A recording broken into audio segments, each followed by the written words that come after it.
You ever been on a really cool road trip? Well, I have. And it was with my friend Bob Williamsen, who he's a good friend. He's also one of the shepherding elders at Life Fellowship Church. I've known Bob for coming up on 15 years now. And a year and a half, 2 years ago, you invited me on a trip with you to India and then South Africa. Uganda, and then South Africa. And, I've traveled the world. I've gone to a lot of places. One of the places I went, when I went to India the first time in 1992, and this will make you think less of me, but as I left the country, I'm thinking, Lord, please don't ever make me come back to this horrific country You again. told me that. You did say that. And so 30 years later, I get on a plane with Bob Williamsen and I go back. Thankfully, it had changed dramatically, a lot better. And plus, it's fun to go with people you like. And so I went with you and a couple of other guys that you introduced me to that we had a great time. But then we went to Uganda. We took a day and went to Dubai and just tore the place up. I mean, we just had the best time there. We had a great time. And we even rode camels together. We rode camels. We rode four-wheelers. We just, I think you were a little surprised that an old preacher dude like me could have as much fun as I did. Well, actually, the funniest thing was you were like a kid in a candy store on the ATV. Oh, yeah. And you're like, I love ATVs. I do. I'm really like, do. Really, Dan? I owned one for years. Yeah, he took off. He was racing around this place. I couldn't keep up with you. I even got scolded one time for being too far up a dune or something. And they're afraid to throw me in some kind of UAE jail or something. But and then I wanted to come home. You did. And you said, no, you got to go to this place called Hippo Lakes. And you actually sold it to me because it's not, I love going to difficult countries. That's just kind of my thing. You do, yeah. But you said, no, this has got like glamping. It's totally nice. Glamping, 5-star. Yeah. You're going to have a big time. You got to go. Yeah. And so I went, it was an extra week. Yes. And the Lord has since used that to really do some cool things. Amazing, yes. So then we went back last September, and you and I did another tour of a couple of weeks. So what I want to do in this episode, Bob, is I just want to talk about our trip. Because, a lot of people say, if I go to the mission field, I'm going to have to sleep on the ground, I'm going to fight snakes off, and I'm going to have to eat bugs. That's not been our experience, has it? No. But, it's funny. I mean, I didn't know either. Before I went the first time, I didn't know what to really truly expect. But no, I mean, it hasn't really been that way at all. And we did have a couple of rough experiences in Uganda. Unexpected when we stayed in that really crazy hotel when our bus broke down. But you know what? But that was all part of the fun. That's it. And it was all part of the experience, and it made for a great story. Yeah. And if you look at those weird things that do happen, which are usually, in the scope of thing, it was one night out of 28. Right, exactly. But we've talked about that. Every time I see you, we'll make some other little crack about some things that are probably not safe for work conversations that happened while we were there.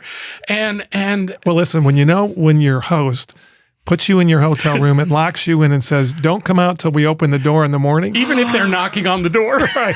Maybe it's a little questionable, right? Yeah, I'm going to go ahead and tell this part of the story because I don't think it's too inappropriate. But literally, we walked in there. I had no power. I had power, but I had no water. Had no water. But wait a minute. Don't forget, though. This is after 12 hours in a small church where it was about 100 degrees with a dirt floor. Inside. Where they had been dancing so much that they kept pouring gallons of water on the floor to break the dust down. It was bright red. And you looked at me and you go, Bob, your hair is orange. It really, and then we couldn't even wash it out because we didn't have water. Right, exactly. And so we go into this room that, let's just be honest, rarely did people stay there overnight. I think they rented it by the hour. For sure. Yeah. And we go in and the bedding was filthy. The pillow was 1,000 years old. And there was a row of condoms on the windowsill. And I'm thinking, what have I gotten myself into here? They locked me in this room with no water and condoms. Right. This is not going to turn out well. Who do they think I am? Exactly. So but we joke about that. But we can laugh. And it's more fun to talk about it than it was to live it. That was a long night. I'm not going to lie. Yes. But in the end, it makes me appreciate the things I take for granted. It's a funny story. It's a great story. I didn't die. No. You know what? And the guys we were with, the ministry that we were with, They were great. And don't forget, remember, the bus broke down. That's why we had to be this way. Yeah, and we literally had to wait half a day the next day. Remember, we were killing time with our friends, our ministry partner friends. But you know what? God used that, and there was fruit in that, and we had a quality time. But what great stories. But that was all part of the fun of being out on mission for him, right? Yeah, and the fact that we were together. Yeah. And we're still laughing. It's made us closer, quite frankly, no just question. those experiences. But you know, and so when we went to India, there were some moments in India that I found to be very emotional. You know, one of my favorites was watching you in the girls' home. Do you remember? You remember what I'm talking about? Yeah. Tell us a little bit about what that ministry is, because I think you've been there at least twice now, haven't you? Yeah, you're talking about with Martin and Prasanna. And Martin Luther. Right? Yeah, Martin Luther, exactly. Yeah, maybe distant relatives. But that's a beautiful orphanage, 13, 14 beautiful young girls there that, were abandoned. And could have ended up in the sex trade. Well, that's the thing, which is very common in that part of the world, as you know, Dan. And so Martin and Prasanna took him in. They've loved him. They've cared for him. They've clothed them. They've educated them. And so just to be there and see the smiles and the expressions on these girls' faces was just, so overwhelming. And we did. I got to see him again on this trip when I was there in March. And what was so cool about that too, or actually end of April, we left India and we also went to Nepal. And I've always, when you're there, and when you're in Delhi, you're literally an hour and a half from Kathmandu by plane.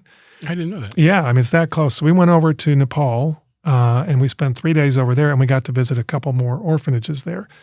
And when you see, and we got to spend the night at one of the orphanages, which was really special, with all these kids, and just had fellowship and worship with them. So you think about that cheesy hotel we were just talking about, and that was fun and laughs, but it was kind of weird and creepy and everything all at the same time, but it was part of the experience. And then I look at this experience, and I'm like, yeah, cool. We got to spend the night in an orphanage with probably 30 boys and girls and the leadership there. Pastor Muna is his name, who's cared for these girls like Martin and Prasanna have for those girls and these young people. And then you hear their stories. And we were doing worship with them the next morning, and it just made me think, you know what? Hearing these kids share their testimonies. There's one girl in particular who was abandoned on the side of a river at 6 months old, left to die. Reminded me of Moses, right? Left by the river. And a Hindu priest found her, covered in ants, cleaned her up, brought her to Pastor Muna, who's raised her. She's 20 now. Wow. She gave her testimony. She loves Jesus. And I'm thinking, God saved her for a purpose. And to be with kids like that and to experience those things, and we were doing worship and listening. The kids were doing all the worship. They were doing all the music, all the singing.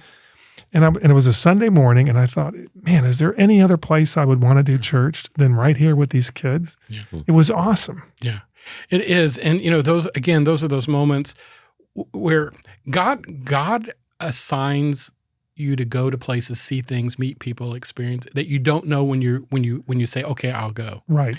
And Satan always tries to discourage me. Almost every missions trip I've ever taken, as I'm getting on the plane, I'm like, why am I doing this? This is I've got so much work to do. Right. I'm walking away from responsibilities. My wife is going to be at home alone. And when I get off the plane, I'm like, oh, thank you, Jesus, for letting me do this. Yes. 10 days, 20 days, whatever it is later.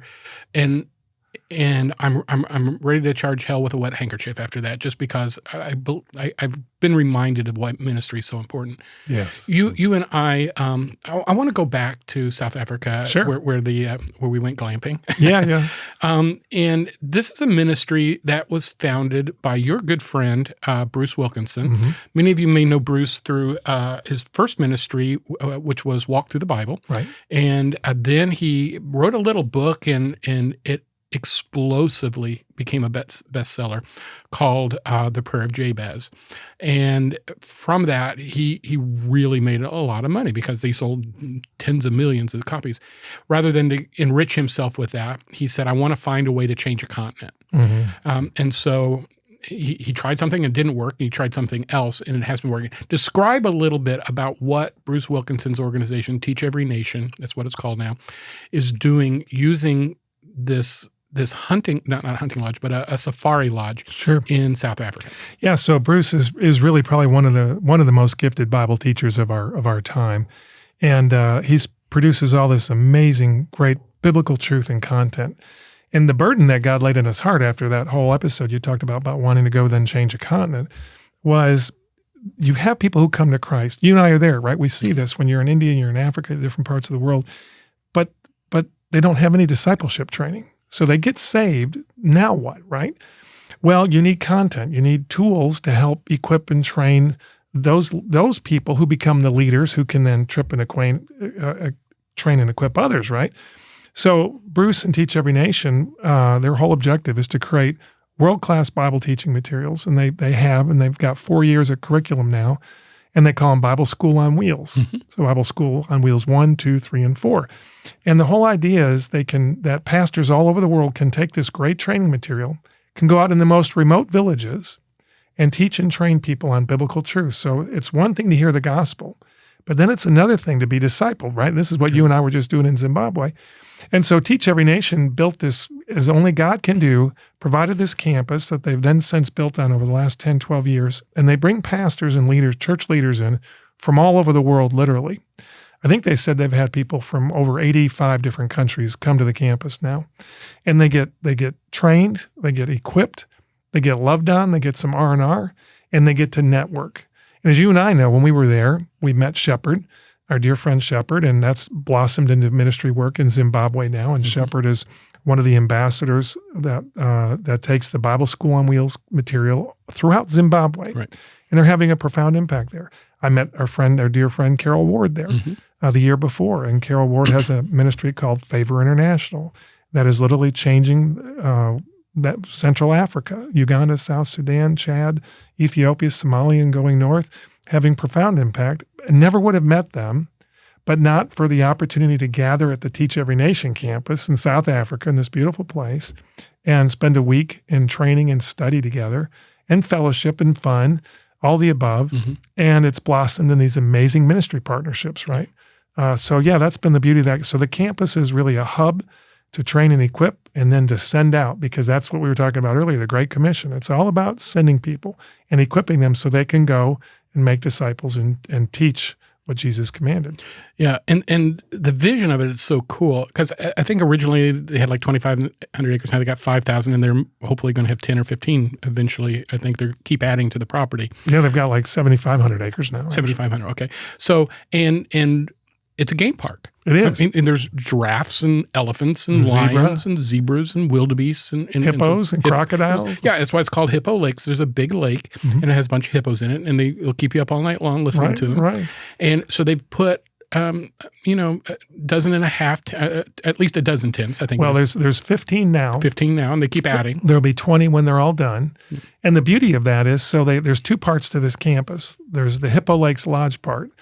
And this is, I think, really brilliant. It's basically a for-profit business. And so literally you have people who fly in from all over the world. And it costs about, what, $9,000 a week? Is it? About $10,000 a week. $10,000 a week to stay there.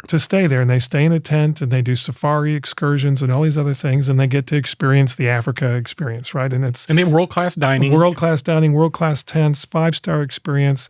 They're rated one of the top destinations actually in Africa. Now, God's been so faithful to these guys and generous to these guys for their faithfulness, right, of using this campus to bless others. And so all of those people who come and support that campus, that funds all the ministry work they do. So while I was there a couple of weeks ago before you got there, Dan, they were literally bringing in busloads, like coaches full of 50 pastors at a time, to be trained for the week, and they house them and they feed them, and from people from countries where these people that are on these buses live in houses without electricity sometimes. No electricity, no water. Yeah.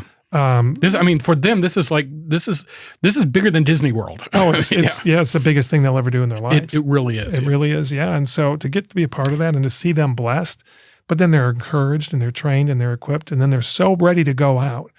That's the beauty. They leave there refreshed and rested and ready to go make disciples in all nations, right? Yeah, it's so cool. And the cool thing is it's self-sustaining. Yeah. Because for every 1 month they do that, 2 or 3 months, they'll rent it out to the public, get the funds. And at $10,000 a pop, and if you've got 20 tents, that's $200,000. You can bring a lot of people to Africa for training for that. Oh, that's right. So that's what's going on. So you and I were there the first time. You've been 3 times now, right? Or four times. Four times, okay. My only time there, we met Shepherd that you just mentioned. Shepherd was a village kid who moved to the city, came to know Christ, and was trying to plant a church here and there, but he had a passion for discipleship and he didn't know how to use it best. He went to Hippo Lakes Lodge, was educated on how to do discipleship, became an ambassador for Teach Every Nation to Zimbabwe. And then he went back to kind of update. They had him speak just a moment. Before I go on most missions trips, I say, Lord, I'm going on this trip and I want you to do something unexpected in my life. I want you to do something that, get rid of Dan's plans, let's do God's plan. And so I want to see where you're working. I want to join you in that. I pray the prayer that Henry Blackaby talks about in his Experiencing God book. And when he spoke, because I remember where I was sitting, I remember where you were sitting, and I remember him getting up and going up there. It was like the Lord said, that's why you're here, Dan. Yep. And so he and I started talking. I went back home. We started talking online. He invited me over. I've been over there 3 times now. You went with me the last time. And now we have hundreds of the Bible School on Wheels, discipleship groups starting, and it'll shortly be thousands. That's right. It's actually over 300. Yeah. And you're right. It'll be it'll be in the thousands. And we've sent probably 5 and this is a Life Fellowship. Life Fellowship is funding this. And it's a 10-year project. We're into year 2, but we're where we thought we'd be at year 4. Right. We now have a place for Shepherd to live with an office that's equipped. We've got a board of directors. We've got what they call a trust. We would call it a foundation that's managing it. It is training people. You and I were able to go over. Tell our listeners a little bit about what you and I just experienced over there. Yeah. So again, as part of this kind of excellent adventure of being out in the field together, right, and doing all these amazing things, we got to go to all kinds of remote places in Zimbabwe. And here's the amazing thing. I think of that first village we went to, right? It was a couple-hour drive from Shepherd's Place. And we were expecting, I don't know, 50, 100 maybe. And I think we had 200 that day. And you got to remember, these are people who don't have cars. Right. Virtually everybody there was walking. In fact, you and I saw a lot of the women and the other villagers carrying chairs on their heads and other things as they were coming to the place so they could be trained on discipleship. And we spent a day with them. And they cooked a beautiful lunch, and we literally spent about 5-6 hours with these folks. And they're hungry to be there. And then we went into this other place near Binga. And this is classic. I love this. You're going to love this story, folks. Listen to what he's getting ready to tell you. I mean, we are remote. Okay, we're remote Zimbabwe, and it's hot, but there's nothing out there except dirty, dusty roads. And we pull up on this little assembly of God's and calling them a road is generous. Yeah, that's true. That's true. It looked like something from Afghanistan that had been strafed by our bombers. Exactly. Oh, and you pull up, and here's this Assemblies of God church in the middle of nowhere. And there's this big group of people, and they already had the fire going and other things. And we were expecting there maybe 200 to 300 villagers. Max, yeah. Max. There were 500 people there that showed up. And again, these are people who have traveled great distances to be there. We're in there doing discipleship training. The place is standing room only and people sitting on the floors. They're outside the building looking in the windows. And then we had this really great interpreter named David, who, by the way, I communicate with on WhatsApp. Oh, of course. Now you got to tell me that after I said he never talks back with these people. He got his WhatsApp on. No, he's a great guy. He was a great guy. And here's a guy who was in a suit. I was just going to say. Okay, I'm sorry. No. You're he's in this beautiful suit, right? This African attire. He had ridden his bicycle, not a motorbike, his bicycle, 45 kilometers each way. With dress shoes on. He actually had dress shoes on. Right. And these are not paved roads again, as Dan just said. These are like Afghanistan. Each way to be with us. And what a faithful guy. I'm praying for his family now. He's got 3 kids. He sent me a picture of his family. But he was with us all day, and we God was so present there, and we did this teaching. But here's a funny thing. You were up training, and Shepherd taps me on the shoulder. He says, "Hey, come outside for a minute while you're talking." And I'm like, oh, okay. So I get up and walk out the door, and he takes me around the back, and hanging from a tree, they're skinning this goat. I'm like, I didn't need to see that. Yeah, but here's the real story. They had killed 2 before we got there. Right. And because so many people showed up, they had to kill 3 more. And one of the ones that you saw was one of the extras. They literally had 5 goats because there were so many people there. And then we go back in, and when we come back out, when we're done with the training, and the villagers, then we had groups of prayer and everything else. It was amazing. But then this whole village comes out, and you have this kitchen area, And I know you and I got some great pictures and video there. And they're serving 500 people. When they were only expecting 200. Right. And a beautiful meal. Yeah. And, that's one of the cool things about being in the field. And I will say this, full disclosure, Dan's better than I am at this. He'll eat with his hands and his fingers. I do. I'm still in Africa. I'm still too westernized. I carry a fork. I took a spoon from the restaurant with me, so I didn't have to. He was so proud of himself walking around with this little spoon. And you were jealous, by the way. I could tell. I used to get my hand smacked for eating with my food or fingers, and I got to do it, and nobody smacked my hand. Exactly. So. But it was what a neat day. I mean, just stuff you never know what you're going to see in Africa. But I mean, it was an awesome day. Yeah, and for people say, "Oh, if I did that, I'd get sick." You know what? You don't have to eat. Right. You can drink water. You can bring your crackers. It's no big deal. But when you get there, you'll say, I really want to try this. Yeah. By the way, so you and I both know this. So look, if you go, here's something you can do. You obviously bring plenty of hand sanitizer and other stuff. And toilet paper. I was just going to say, the one thing we did learn, it doesn't matter where you go, in India or Africa, you got to bring a roll of toilet paper with you. Or dude wipes. Yeah, exactly. And then you're prepared, and it's okay. Yeah. I think we learned this in COVID when that was the first thing that was gone in the local grocery stores. Yeah, but even then, you've had a little bit of a stomach bug once or twice when you were on trip. The first time when you and I were in India, first time I got but it really wasn't debilitating. No, and it was a couple of days I was fine. Yeah. I literally, and this is the Lord, it's not Dan, but I've literally traveled the world and never been sick. Some people just automatically assume, no, if you're careful, you wash your hands. Right. Because Satan uses the dumbest excuses to keep us from doing things because he's always the great exaggerator. Right. And he's going to make you think that you're going to be caught in some, like third world African tent, with flies around your face and you're dying and nobody's going to know. No, that just nothing like that doesn't happen. No. We had internet every night. Right. We had air conditioning every night. Almost. When it worked. Yeah, right, exactly. and it don't let your fears keep you from stepping out in faith to experience something great for God. Yes. So we're out of time, but we went back into Victoria Falls. Yes. And we're driving over to do some more disciple. And by the way, I want to say this too. So we'll go over 2 minutes on our podcast. Who cares? It's like a Burrell sermon. Exactly. It's never happened before. That's right. So, the cool thing is, I'm a professional communicator, right? I mean, I teach college classes, I preach, I've been doing it for 40 years. You hand me a note card and a topic, and I can talk about it for 30 minutes or longer. That's not you. I mean, you're a great communicator and you're a great conversationalist, but you're not professionally trained. You didn't go to seminary. And folks, let me just tell you this. When Bob got up and shared his story, his testimony, how he lives his life, his passion for discipleship, the people absolutely listened and were transformed and changed by the message. You don't have to be a professional to be used by God on a missions trip. That's right. In fact, in some ways, he was more credible than me because they knew that's my calling, that's my job.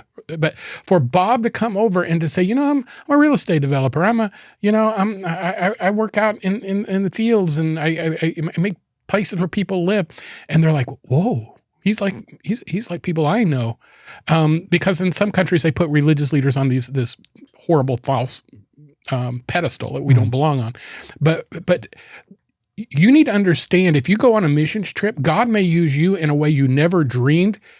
And it's not because you are well prepared, it's because you aren't well prepared. Well, that's exactly right. But you know what? If you go with an open mind and an open heart, then God will use you in profound ways because he's prepared your heart, right? Right. That's the real thing. And share your heart. Absolutely. People just want to know you're a real person. They want to know what God's done in your life. And if you know God, he's done something in your life. So the last thing before we go is, so we go back into Victoria Falls. First of all, I'm going to tell a story on you, then you can tell this other cool story. So Bob's an idiot. That's true. I think, yes. No, he's an adventure bug. So we go to Victoria Falls. Right. It's in the middle of a huge drought, so it's not nearly as big as it was. But he keeps saying, but it's still pretty spectacular. Oh, it's absolutely spectacular.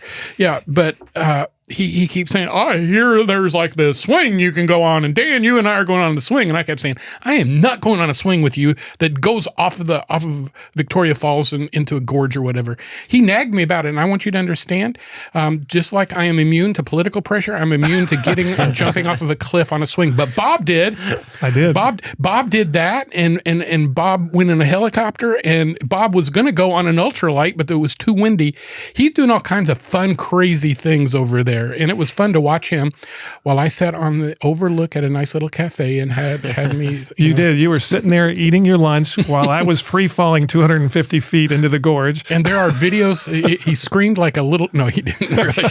But it was impressive. I will say this about you, Bob. Very impressive. But tell him. Okay, so we're driving over to where we're going to do some discipleship training, and what did we see, Bob? So this is classic, as only can happen on these trips, right? You never know what to expect. Literally on a Saturday morning, as we're pulling up to do marriage training, right, for this married couples class, our shepherd says they're skinning an elephant in the middle of the road, and we're like, what? And Dan and I look up out the window, and sure enough, here's an elephant, a full-grown elephant on the side of the road. And you got to understand, in this, apparently at Victoria Falls, there's big game parks around, and the animal's free range. So you can, in fact, my buddy Joseph, who's a driver that I met, I told you about him, who took me to the helicopter ride. We're best friends on WhatsApp now, of course, too. Best friends. Yeah. He's telling me about, elephants and lions, they can roam around sometimes. Well, this elephant was terrorizing the neighborhood, apparently. Yeah. And so they had to put it down. But they literally shot it overnight on the side of the road, and Dan and I pull up on this thing. This is a 10,000-pound animal. They had already skinned it, and there were hundreds, this is the amazing thing, hundreds of villagers standing around with buckets waiting to get elephant meat to take home. And by the end of the day, we finish our training in there, and we come out, and the whole animal is completely gone. Oh, there was a stain on the road and an ungodly stench. Yeah, it was stinky. That honestly, I would eat elephant meat up till that. I was going to say experience. Not now. Yeah, right. Because I will try anything just because I'm an idiot. But the stench, it was bad, and it wasn't like roadkill elephant. It had been laying there for a week or something. It was freshly happened.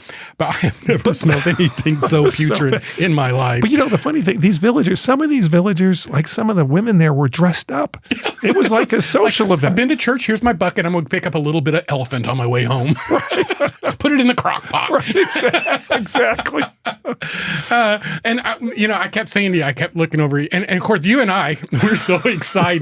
You would have thought we were watching a rhinoceros give birth or something. Right. So we jump out of the car, we grab our phones, we run down there, we're videotaping, and some guy walks up to me with a machete and says, "Don't do that." Right. And then there's a military guy with a machine gun and everything else. Like apparently they don't want the world to know that happens because people get upset. But because I'm from the country, I just thought it was hilarious, and I kept saying to you, "I'm so glad this happened to us." So that's just a little tiny picture into Bob and Dan's excellent adventures. And by the way, the next one we go on, you should come with us if you want to have an amazing experience. And I've kind of made this a thing of me. I rarely travel alone anymore. I'll take one or two people with me, even if it's a new place for me, because I want this to be part of my own discipleship, leadership, and journey with others, because you won't be the same when you came back as when you went, for sure. Mm-hmm. But and if you do get to go, take it from Dan. Pick somebody great and fun like Bob, who will push you out of your comfort zone and will make the trip even better, because that's what happened to me. All right. So, hey, thank you all for listening to this episode of Life Talks. Bob, thank you so much for joining us. Glad to be here. I had fun doing this. I had fun going on the trip with you.